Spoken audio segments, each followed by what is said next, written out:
Hello and happy Sunday. So far my Sunday has been really good. I've been relaxing for most of the day. I did get up early to go do spin class, which was the first time in a really long time, and it was challenging because I was out drinking those sangrias last night, and I was a little bit dehydrated. So no matter how much water I drank, didn't help too much. But I do plan on keeping up the spinning class because it actually was fun, and it was 45 minutes, so it was quick, which I enjoy. It was a hard 45 minutes, but at least it was an hour. And then also I'm gonna light my candle. It's by Melon and Guts. I love this candle. It smells so good. This one is the cannabis. It does not smell like marijuana at all, but it does smell really, really delicious. But I am going to put it over here because it's really, really strong as well. But today I'm, jumping on to talk a little bit about like being broken and coming back from brokenness. And what inspired me to talk about this was a few weeks ago. I went to a Kintsugi class, and it's pretty much like the art of like breaking the ceramic and then using the glue that looks like gold to bring it back and make it even stronger. So this is the bowl that I did, and then my friend Mariana, she was here visiting with her family in New York, so she got to join in with me on the class. So it was like it was perfect. Like my bowl is not perfect, as you can see. I did not put the pieces together. I was told that that's fine and that's the way it's supposed to be. But it just like going to that class had me like in reflecting mode since like leading up to the class, and then ever since, because I was like, man, like this bowl, like it, like I feel like I'm like this bowl. Ever since I was born, I was pretty much broken. Of course, as a baby, I was born pure and beautiful. But if anybody has had like family, especially like your parents, if they've been like addicted to substances, they will be able to understand this a lot more. Now, I wasn't like, as far as I'm aware of, like physically abused, but like the mental abuse, that is more, because a lot of your needs are not met as a child because your parents, their focus is on, getting and using drugs or whatever.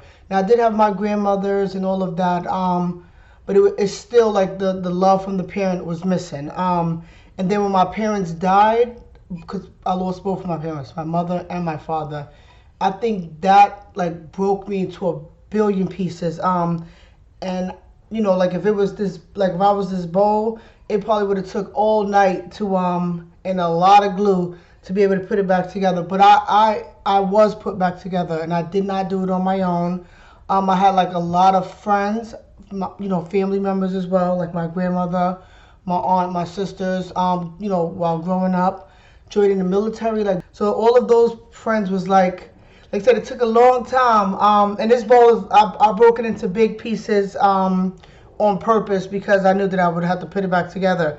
But it took a long time to be able to put me back together. And I feel like like the bowl, like what it represents, that I'm better and stronger, and I live my life purposely full of joy.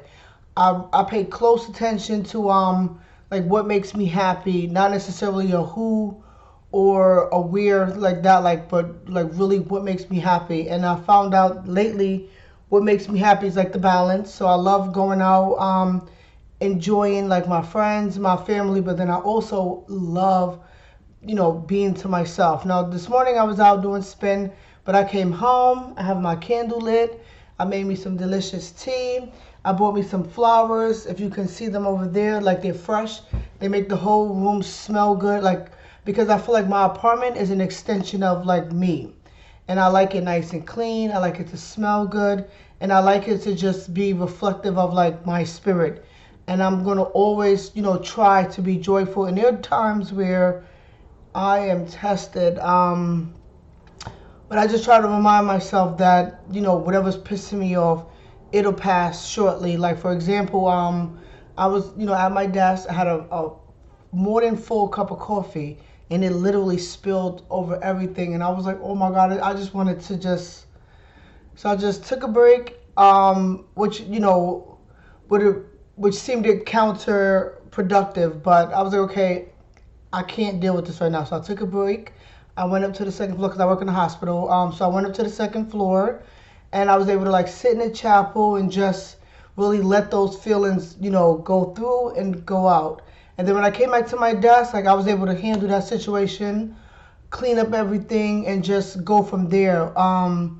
Which was, like it took a lot of like calming down because I just wanted to just be angry. That was the first like just angry because like why did I even have my coffee cup on the desk? And I've had my coffee cup on the desk since. I'm a little bit more mindful, but I knew that day it was like I was not going to let the anger and I was not going to let that win. Like I was not, and I didn't. And I hope that, if that ever comes along again, that I'll be able to handle it, well too. But yeah, but this bowl got me, like being in this class really had me in my feelings, man. Cause I was like, oh my God. So, and I still have to say about the coffee is that, a couple of years ago, I pretty much would have like cried, broke down, would have been overwhelming. But I didn't. I've gotten to the place to where like I've pieced myself, but I pretty much feel like as a whole, that as a vessel, like I am way stronger. And the gold is like all of my connections and friends that I've met along the way, even some that are no longer like in my life as actively. Like I never forget anyone that has left, like footprints on my heart.